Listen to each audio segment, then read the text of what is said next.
Je n'avais jamais vu le maître du MSID aussi souriant que ce mercredi. Pas un élève ne reçut la bastonnade. La verge de cognacier devenait un accessoire de fantaisie, un de ces objets inutiles que l'on tient pour occuper les doigts. Je récitais ma leçon comme de coutume. Le maître me félicita. « C'est bien, mon fils, me dit-il. Tu seras, s'il plaît à Dieu, un taleb mendiant de la science. Qu'Allah t'ouvre les portes du savoir. » Avant d'aller déjeuner, le fqi nous fit signe de nous taire. Dans le silence général, il nous parla de la Ashura, la fête du Nouvel An. Nous devions la célébrer dignement selon l'usage. Notre MSID serait illuminé à partir de minuit. Tous les élèves viendraient pour inaugurer la nouvelle année dans la joie et dans le travail. Nous avions 15 jours pour préparer la fête. Chacun devait apporter la contenance d'un bol d'huile d'olive pour alimenter les lampes. L'école serait blanchie à la chaux, les vieilles nattes changées et remplacées par des nattes neuves. Le fqi nous recommanda de mettre nos parents au courant de ces dispositions. Il comptait sur leur générosité. Enfin, à notre grande joie, nous eûmes congé pour le reste de la journée. Quel bonheur! Je courus à la maison en faire part à ma mère. Fatma Bziouya m'apprit qu'elle était absente. Lalla Aïcha, son amie, était venue la chercher il y avait de cela 1 heure environ. Ma joie se transforma en appréhension, bientôt en inquiétude. Cette sortie avait certainement une relation quelconque avec l'affaire Moulay El-Arbi, le mari de Lalla Aïcha. Peut-être un nouveau différend l'opposait-il encore à ce démon d'Abdelkader, fils de je ne sais qui? Ne l'avait-on pas enfermé dans une sombre prison? Cela sentait le pacha, le prévôt et leur sbire. Ma mère avait laissé la clé sur la porte de la chambre. J'entrai. Les objets ne me reconnaissaient plus. Ils m'opposaient un visage hostile. Ils s'amusèrent à m'effrayer. Ils se transformaient en monstres, redevenaient objets familiers, empruntés de nouveaux masques de bêtes d'apocalypse. Je me tenais sur un matelas, terrifié, la gorge sèche, attendant le retour de ma mère, seule personne capable de me délivrer de ces sortilèges. Je ne bougeais pas, de peur d'exciter l'animosité des êtres qui m'épiaient derrière chaque chose. Des siècles passèrent. Les pas, traînant de ma mère, me parvinrent du rez-de-chaussée. Je l'entendis tousser. La pièce reprit son aspect de tous les jours. Un rayon de soleil anima les mosaïques décolorées. Ma mère, essoufflée, s'arrêta sur le palier. Je me précipitai à sa rencontre. Fatma Bziouya écaillait de petits poissons ciselés comme des bijoux. Elle reposa son couteau, se lava vaguement les mains, s'essuya un torchon qu'elle portait en guise de tablier et, sans poser de questions, attendit que ma mère lui révélât l'objet de son absence. Ma mère, mystérieuse, lui fit promettre la plus grande discrétion. Ensuite, elle se lança dans un long discours chuchoté de bouche à oreille, accompagné de mimiques, de larges gestes, des 2 bras, scandés de soupirs, illustrés de hochements de tête. Fatma écoutait de tout son corps tendu, ses yeux suivaient chaque geste, ses doigts esquissaient inconsciemment des mouvements brefs. Aux soupirs de ma mère, elle répondit par des soupirs, aux hochements de tête par des hochements de tête. Le récit s'arrêta court. Fatma, la main droite sur la joue, la main gauche sur le cœur, répétait Allah, Allah, Allah, Dieu, Dieu, Dieu. Oui, disait ma mère, oui, tout cela fond le cœur et ne peut laisser indifférente l'âme tendre d'un musulman. On ne peut pas souhaiter à son pire ennemi ce qui vient d'arriver à l'Aïcha. Mais le croyant doit remercier Dieu, même dans le malheur. Elle finit par s'apercevoir de ma présence. Elle m'invita à la suivre. Elle se débarrassa de son haïk, quitta ses chaussures de basane noire. « Je vais, me dit-elle, te donner à manger.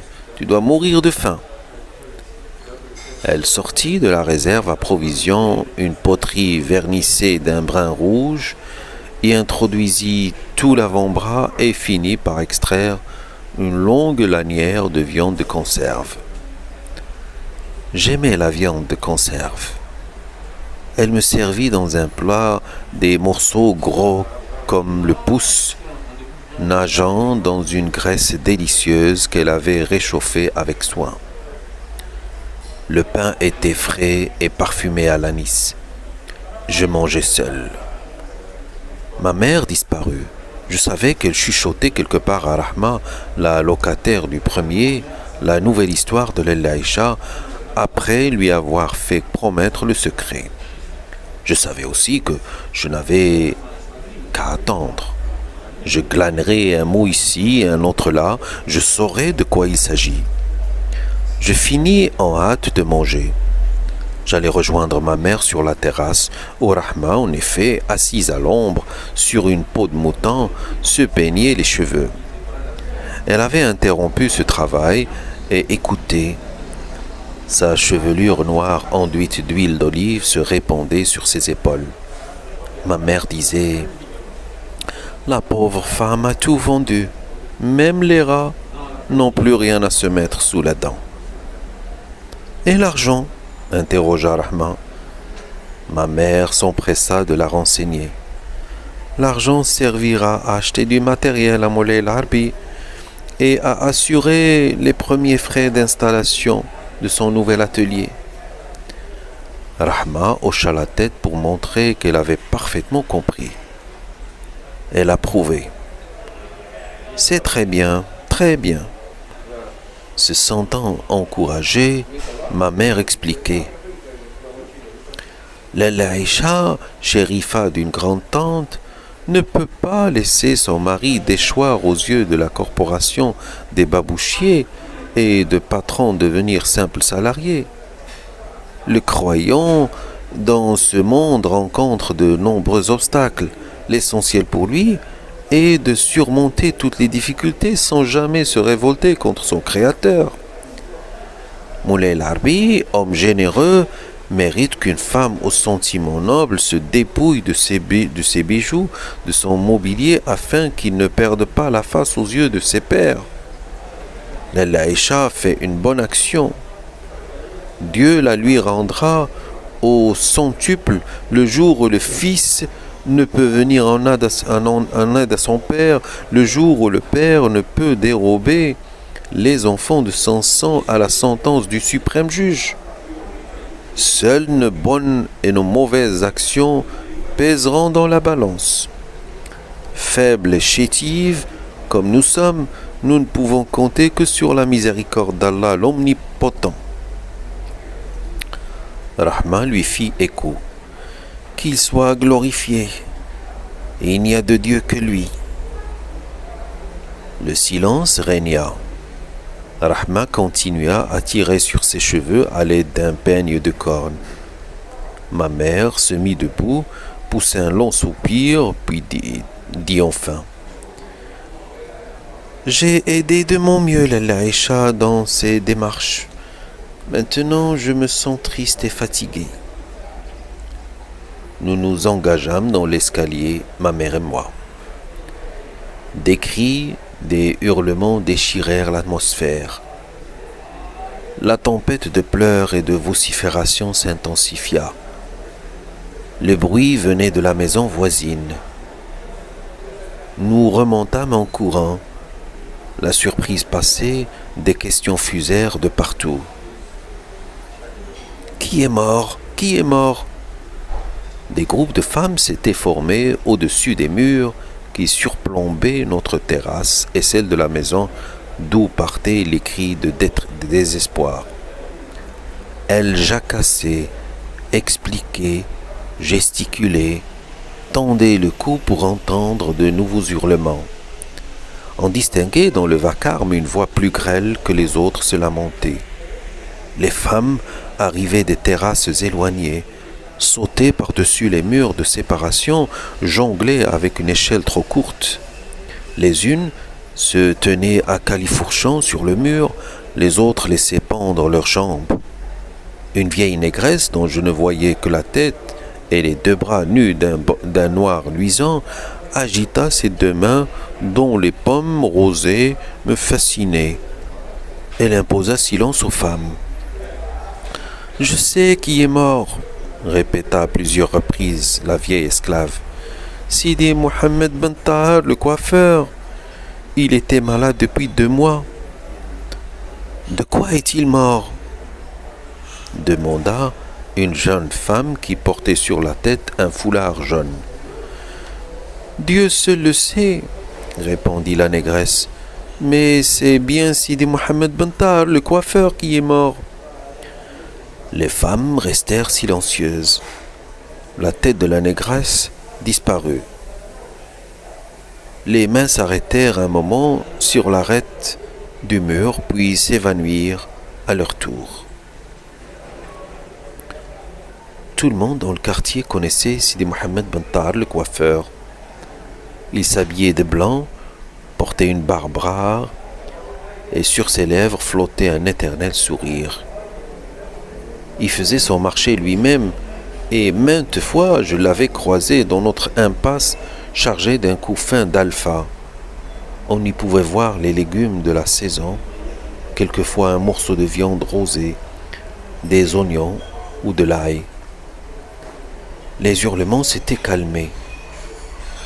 Le vacarme s'était transformé en lamentation continue sur un ton grave, une sorte de chant résigné au rythme naïf. Ma mère descendit dans la chambre. Elle remonta la tête enveloppée dans une légère couverture. Et il dit à Rahma, « Je vais passer par-dessus le mur, cela me fera du bien d'aller pleurer un peu. »« Mais, lui dis-je, emmène-moi, je veux moi aussi pleurer un peu. »« Non, décida ma mère, tu es encore trop jeune et puis tu es un garçon.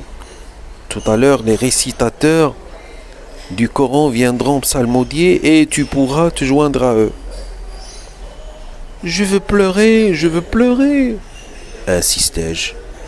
« Attrape et pleure pour le banc. » Cette phrase fut accompagnée d'un soufflet magistral. Je me mis à sangloter. Rahma intervint en ma faveur. Elle finit par convaincre ma mère de m'emmener. Les 2 femmes m'aidèrent à franchir le mur mitoyen. Je ne pleurais plus. Je sautais les marches 4 à 4 pour rejoindre les pleureuses au rez-de-chaussée. Elles étaient une vingtaine qui manifestaient bruyamment leur douleur. Par terre, il y avait des matelas et des nattes. D'autres pleureuses arrivaient, s'annonçaient dès l'entrée par des cris stridents. Celles qui étaient déjà à la maison leur répondaient par d'autres vociférations. La femme du coiffeur, la voix enrouée, gémissait, se donnant de grands coups du plat de la main sur les joues et sur les cuisses. Le spectacle me fascinait au point d'oublier le but de ma visite. J'étais venu pour pleurer et je ne pleurais pas. J'essayais de comprendre ce que disait une vieille femme échevelée. Elle baissait la tête jusqu'au sol, la relevait, chantait en allongeant les finales. « Tu étais le pilier de ma maison, tu étais mon parasol et mon bouclier, tu étais le cavalier courageux. Sans toi, la maison deviendra sombre. Sans toi, le soleil deviendra froid. Sans toi, je n'ai plus Dieu pour voir. Mes yeux ne pourront plus s'arrêter de couler. Mes yeux verseront des larmes de sang. Mes yeux se dessécheront et j'errerai dans les ténèbres. Une jeune femme étrangère à la maison, restée enveloppée dans son haïk, elle répétait sur tous les tons: « Oh ma mère, oh ma pauvre mère, oh ma mère, je t'aimais plus que tout au monde. » Certaines octaient sans rien dire, d'autres invoquaient les saints, adressaient de ferventes prières à Dieu et à son prophète. Dans un coin, des enfants pleurnichaient. Je m'approchai d'eux. Je trouvai là Zineb.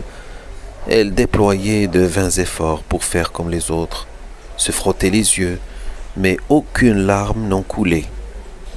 Ils étaient toujours aussi secs et aussi brillants que quand elle me faisait quelque misère. Je la regardai un moment, et d'un mouvement aussi prompt qu'inattendu, je lui envoyai un coup de poing sur le nez. Des torrents de larmes lui inondèrent le visage. Ses cris dominèrent le tumulte. Je me sauvai sur la terrasse. J'avais perdu de vue ma mère. Je savais qu'elle devait gémir et vociférer tout à son aise, sans s'occuper de ses voisines. Les psalmistes furent annoncés à la porte de la maison. Les femmes se réfugièrent au premier étage. Elles continuaient à pleurer en sourdine pendant que les récitateurs du Coran entamaient un long chapitre. Enfin, ma mère remonta, me prit par la main et m'aida à repasser le mur de séparation. Nous allâmes dans notre chambre. Fatma Bziouia vint demander à ma mère comment allait la femme du coiffeur. Quelles étaient les femmes qui pleuraient? La mère du coiffeur était-elle encore vivante? Ma mère parla de la douleur de la femme du coiffeur, cita les noms de quelques assistantes, avoua qu'elle ignorait l'existence de la mère. Kenza, la chouafa de son rez-de-chaussée, prit part à la conversation. Tout le monde tira de l'événement cette conclusion éminemment philosophique. Tous les êtres sont mortels. Tôt ou tard, viendra notre tour. Le bourdonnement des récitateurs nous parvenait à travers les murs. De temps à autre, la femme du coiffeur poussait un long hurlement. Chacun de ces cris arrachait un puissant soupir à ma mère. Je n'osais pas jouer. Pouvais-je décemment sortir mes bibelots le jour où Sidi Mohamed Ben Tahar, le coiffeur, une personnalité importante de notre impasse, quittait à jamais ses parents, ses amis et ses clients? Tout à l'heure, après les ablutions rituelles, il sera vêtu pour la dernière fois de blanc. Des hommes le porteront sur leur tête, sur une confortable civière en bois de cèdre, et iront l'enfouir dans la terre humide. La terre se refermera pour l'éternité sur Sidi Mohamed Ben Tahar, le coiffeur. Je rêvais à tout cela, accoudé à la balustrade de notre fenêtre. Une grande tristesse m'envahit. La fatigue s'empara de mes membres. Je demandai à ma mère la permission de m'allonger sur le grand lit. Elle accepta. Je me jetai dessus et continuai à penser à l'enterrement du coiffeur. Je le voyais étroitement cousu dans sa cotonnade blanche, rigide sur une civière recouverte d'un toit, voyageait sur une mer de têtes enturbanées, dans un concert de litanies et d'invocations. J'avais déjà vu passer dans la rue des cortèges d'enterrement. Parfois, les hommes marchaient lentement, solennellement, et chantaient un cantique avec des voix profondes comme des gouffres. Parfois, ils étaient très peu nombreux et pressaient le pas. Il se contentait de répéter d'une voix de tête la formule de l'unité de Dieu, la shahada. Il n'y a de Dieu qu'Allah et Mohammed est son prophète. J'avais vu même des morts découverts, posés simplement sur la civière et sans personne pour les accompagner à leur dernière demeure. J'avais trouvé cela infiniment triste. Mon père, à qui j'avais fait part de mon impression, trouva cette histoire pour me consoler. Dans un souk très fréquenté, tenait boutique Sidi. J'en ai oublié le nom. C'était un homme pieux, honnête et courtois envers tout le monde. Chaque fois qu'un cortège funèbre traversait le souk, ce saint personnage prenait ses babouches, les enfilait en hâte et accompagnait le mort jusqu'au cimetière. Un jour, vinrent à passer 2 croque-morts transportant la civière où gisait le cadavre d'un mendiant que personne n'accompagnait. L'homme se leva, prit ses babouches de dessus l'étagère où il les rangeait chaque jour, mais resta debout sans les enfiler. Il finit par les remettre à leur place. Les boutiquiers jugèrent sa conduite peu charitable. Il n'accompagne que les cortèges d'enterrement des riches, dirent-ils. Sidi, qui surprit leur murmure, leur déclara: Êtes-vous des croyants? Alors, écoutez pourquoi je n'ai pas accompagné ce frère jusqu'à sa tombe. Quand j'ai pris mes babouches, j'en avais l'intention, mais j'ai vu arriver derrière la civière une foule immense d'êtres d'une incomparable beauté. C'étaient les anges du paradis. Moi, simple pécheur, je n'ai point osé me mêler à ces formes de lumière. Un ami de Dieu s'en allait dans la miséricorde de son Créateur. J'étais heureux de le savoir et me rassis parmi mes épices. Chaque fois que je rencontrais 2 croque-morts portant un cadavre solitaire, je répétais avec eux: Dieu t'accompagne, ô étranger sur cette terre. J'ajoutais aussi, mentalement, lui aussi rejoint sa tombe accompagné d'une foule d'anges d'une incomparable beauté. J'en étais tout heureux. Les cris et les hurlements reprenaient avec une intensité croissante. Ils transperçaient les murs, déferlaient comme le bruit des vagues ou le déchaînement d'une tempête. Les femmes de notre maison lâchèrent leur ouvrage. Elles se mirent à pleurer, à gémir près de leurs braseros et de leurs marmites. Le corps devait probablement quitter la maison.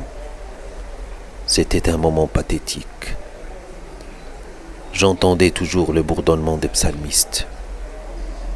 Le soleil se cacha derrière un nuage. Une immense peine s'abattit sur la terre. J'éclatai en sanglots. Ma mère, affolée, oublia le coiffeur et son enterrement et se précipita pour me demander les raisons de mes larmes. Elle me questionnait, inquiète. « Où t'es-tu fait mal? Un insecte t'a-t-il piqué? As-tu des coliques ?» Je reniflais de plus belle. Je ne répondais pas. La crise dura un long moment. Je refusais de manger. Ma mère avait fait cuire des lentilles à la tomate et aux oignons. Je les aimais d'habitude, mais je ne voulais pas y toucher. Je restais allongé sur le lit. Ma mère étendit sur moi une couverture de laine grêche ornée aux extrémités de bandes rouges. Je somnolais jusqu'à l'arrivée de mon père, tard dans la soirée. J'accepte de boire un verre de lait et me replonger sous la couverture. Mon père parut très préoccupé à mon sujet. Il me toucha les tempes plusieurs fois me prit la main, arrangea ma couverture avec des gestes d'officiant. Je voyais ses lèvres remuer. Je savais qu'il récitait quelque invocation ou quelques versets au pouvoir salvateur.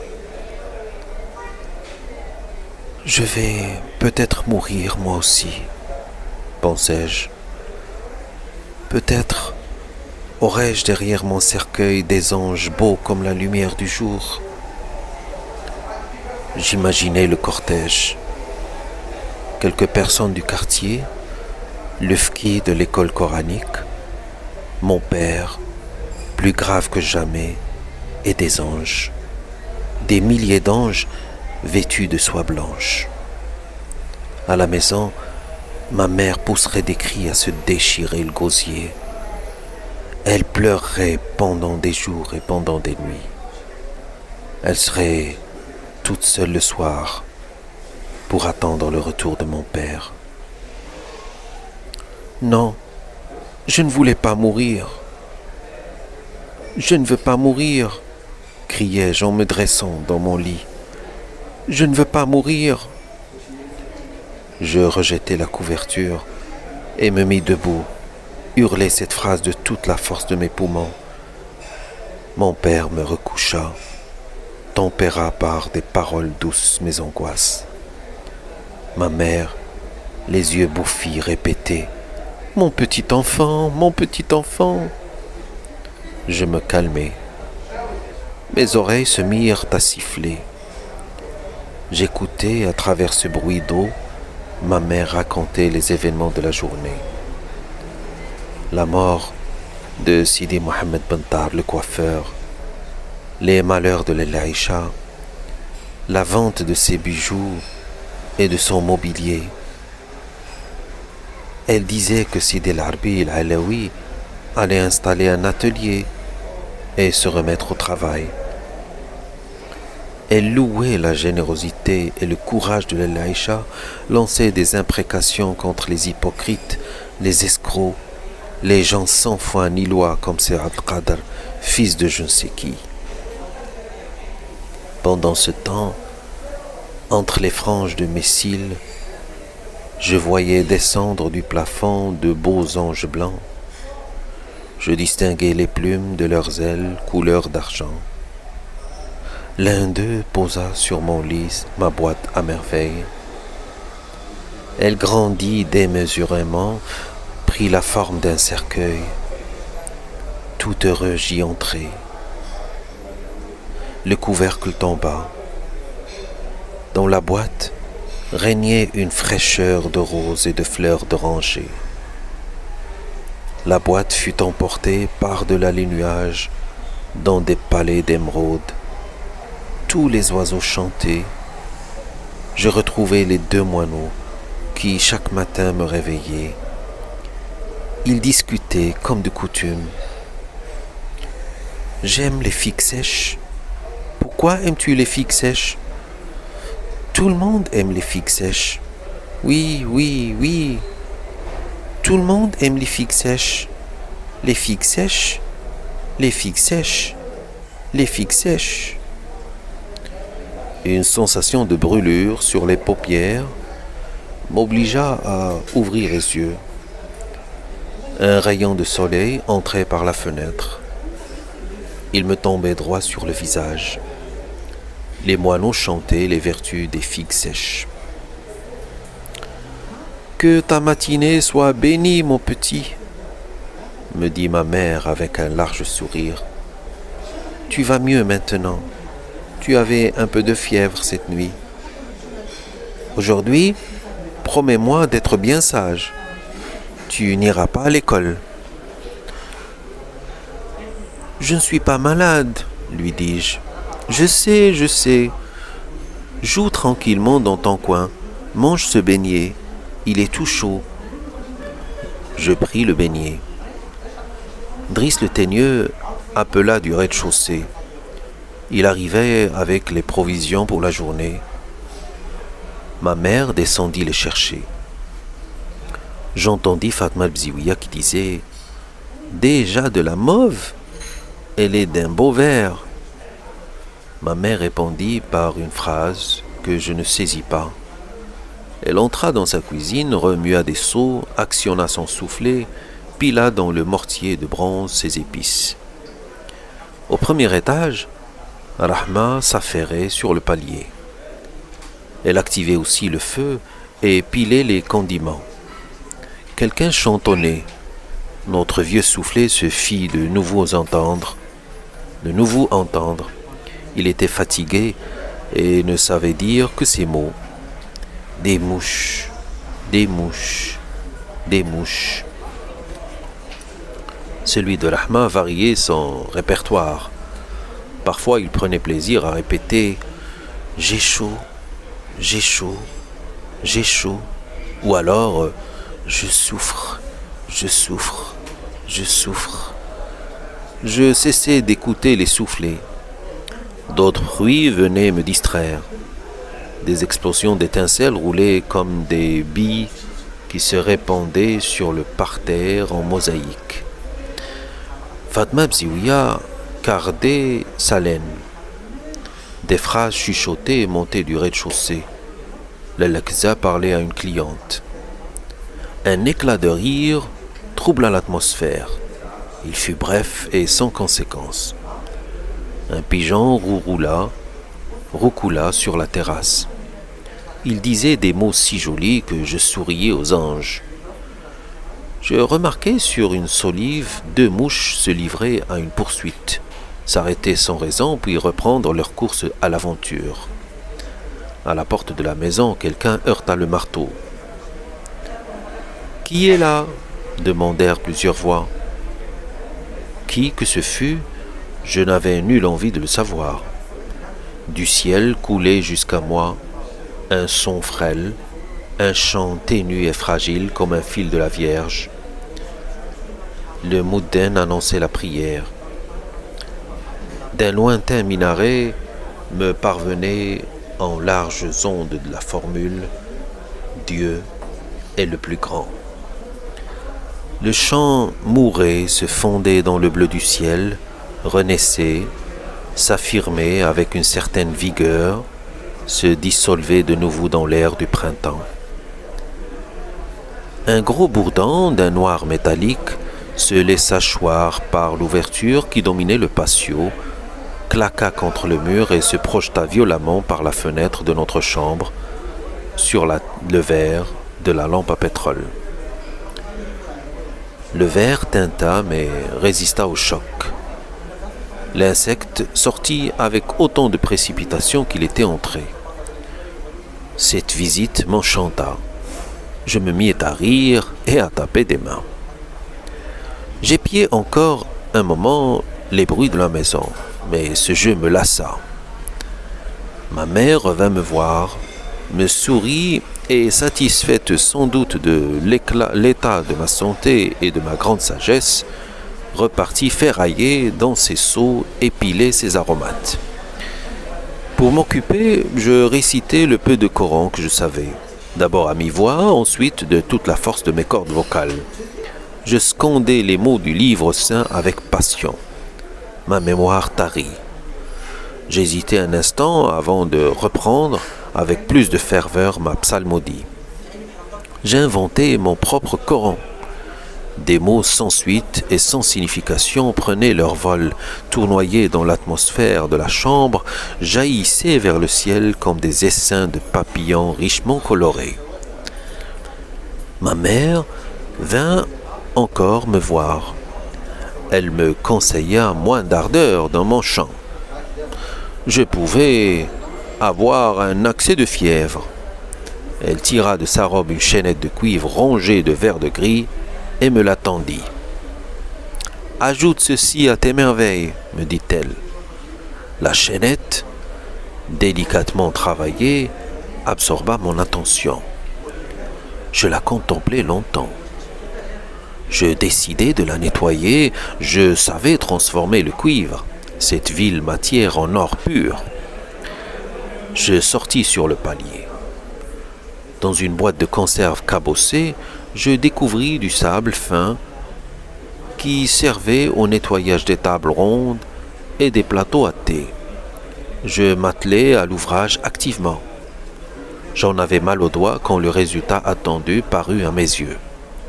J'effectuai de nombreux rinçages dans un seau d'eau noirâtre où nageait un petit balai de Doum.